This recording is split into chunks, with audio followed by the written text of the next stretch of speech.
আসসালামু আলাইকুম। তো সকালে কবুতরগুলাকে খাবার দিয়ে দিলাম মাশাআল্লাহ। তো এখানে আমরা আবারও কবুতরগুলাকে জোড়া দিয়ে দিছি ভিটামিন দেওয়ার পরে। আশা করি এবার বাচ্চাগুলা ঠিকই ফুটবে ইনশাআল্লাহ। সবাই দোয়া করবেন এগুলোর জন্য, আমাদের ফেন্সি কবুতর লক্ষাগুলোর জন্য। তো এখানে মুরগিগুলো খাবার দিছে। আর ইদানিং কিছুদিন ধরে এত পরিমাণ বৃষ্টি হইতাছে একটানা, একদিন দু একদিন গ্যাপ, মানে মাটিটা ঠিকভাবে শুকাইতে পারতেছে, সেজন্য মুরগিগুলো অসুস্থ হয়ে গেছে।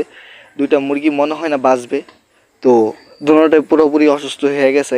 তো জানি না এগুলা বাঁচবে নাকি। তো আমি চিন্তা ভাবনা করছি দেশি মুরগির বাচ্চা যে কয়টা আছে এগুলা ছেড়ে দেবো আর কি, ছেড়ে পালন করবো ইনশাল্লাহ। কারণ এখন একটু বড় হয়েছে, এখন আর বিড়ালে অ্যাটাক করতে পারবে না।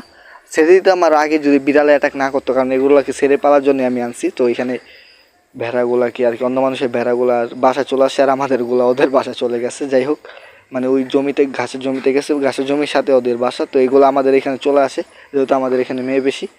তো এখানে ছাগলগুলা, মানে ছাগলের বাচ্চাগুলা দুটোটাই মেয়ে। তো এগুলা কালারগুলো আমার মাশাআল্লাহ খুবই ভালো লাগে, সবাই মাশাআল্লাহ বলবেন। তো এগুলো আর কি এমনি আমার ছোটো ভাই পালতে আনছে, মানে কান্নাকাটি করে, ছোটো যেহেতু নানু বাসাতে নিয়ে আসছে। তো এগুলো দিয়ে আসবো কিছুদিন পর ইনশাআল্লাহ। তো এখানে ভেড়াগুলোকে আবার দুপুরে চলে আসে, এগুলো বাসায় দিয়ে আসতেছে আমরা। তো খেতে দিয়ে আসতেছি। তো এমন ইগার করে কিছুক্ষণ পরে আবার বৃষ্টি নেমে যায়, প্রচুর পরিমাণ বৃষ্টি এখন হইতাছে। ভেড়াগুলো দিয়ে আসার পরেই কিছুক্ষণ 1 ঘন্টা পরে বৃষ্টি নেমে যায়। দেখেন আমাদের আর কি বাড়ির পাশে একজন রাধা হাঁস পালে, ওনাদের আর কি রাধা হাঁসগুলা। তো এখানে প্রচুর পরিমাণ বৃষ্টি নামে। আমি এখন পাকা খাটলার ভিতরে দাঁড়াইছি। তো এখান থেকে বের হইতে পারতেছি না বা ঘরে যাইতে পারতেছি না বৃষ্টির কারণে। তো দেখেন মাশাআল্লাহ, তো আল্লাহর সব কিছু কুদরত। তো আল্লাহর ইচ্ছা মতনই বৃষ্টি হয়।